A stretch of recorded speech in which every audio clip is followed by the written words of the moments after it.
कर्माबाई की खिचड़ी। एक गांव में कर्माबाई अपने पिता जीवनराम के साथ रहती थी। उसके पिता रोज भगवान कृष्ण को खिचड़ा का भोग लगाते थे। एक दिन उसके पिता को कुछ दिनों के लिए शहर जाना था, तो उसने सोचा कृष्ण को भोग लगाएगा कौन। तब जीवन राम ने इस नित्यक्रम की जिम्मेदारी कर्माबाई को सौंपी और कहा कि देखो बेटी कर्मा, सुबह भगवान कृष्ण को भोग लगाने के पश्चात ही तुम भोजन ग्रहण करना। कर्मा ने भी अपने पिता की हाँ में हामी कर दी। अगले दिन सुबह कर्माबाई ने उठकर सबसे पहले गुड़ और घी डाल के बाजरे का खिचड़ा बनाया और भगवान कृष्ण की मूर्ति के सामने रख दिया और बोली, भगवान मैंने आपका भोग रख दिया है, आपको जब भूख लगे तब खा लेना, तब तक मैं घर के काम पूरे कर लेती हूँ। इतना कहकर कर्मा अपने घर के कामों में जुट गई। काम करते करते बीच बीच में आकर देखने पर जब कर्मा को ज्ञात हुआ कि भगवान ने अभी तक खिचड़ा नहीं खाया, तब उसे संदेह हुआ कि शायद खिचड़ी में घी और गुड़ कम है, इसलिए भगवान कृष्ण भोजन ग्रहण नहीं कर रहे हैं। तभी कर्माबाई ने खिचड़ा में थोड़ा गुड़ और घी मिलाया और मूर्ति के सामने बैठ गई। वह बोली, भगवान मेरे पिताजी जब खिलाते हैं तब तो आप खा लेते हो, तो अब क्यों नहीं खा रहे?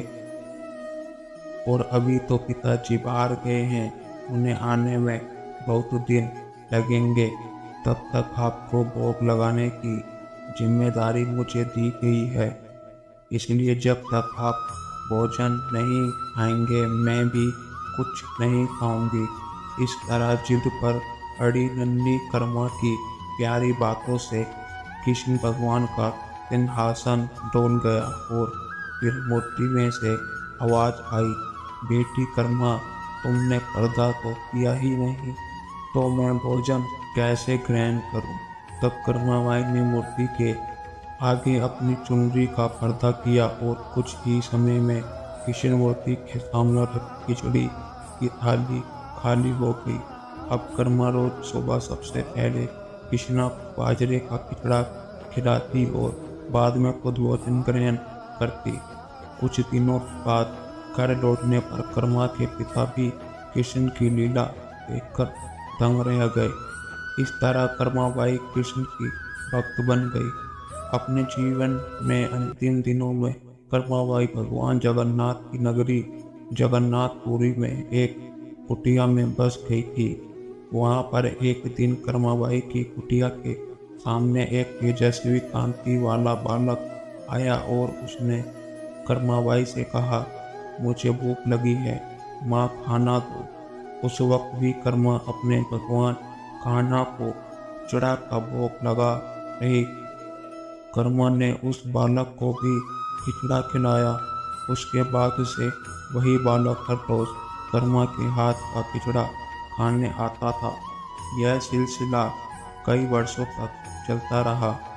वह बालक कोई और नहीं, स्वयं भगवान जगन्नाथ थे, क्योंकि जिस दिन कर्माबाई का देहांत हो गया, उस दिन जगन्नाथ भगवान की मूर्ति की आंखों से आंसू बह रहे थे और उसी रात मंदिर के पुजारी के सपने में जगन्नाथ भगवान आए और अपने दुखी होने का कारण बताया कि उनकी परम प्रिय भक्त कर्माबाई को लोग सिधार गई है। मैं रोज सुबह उसके हाथ की खिचड़ी खाता था, अब मुझे खिचड़ी कौन खिलाएगा? अगले दिन से मंदिर के पुजारियों ने निर्णय लिया, भगवान को रोज बाजरे के खिचड़ा का भोग लगेगा और उस भोग का नाम दिया गया कर्माबाई की खिचड़ी। उम्मीद करता हूँ दोस्तों कहानी आपको पसंद आई होगी। चैनल को सब्सक्राइब जरूर करें। जय श्री कृष्णा दोस्तों।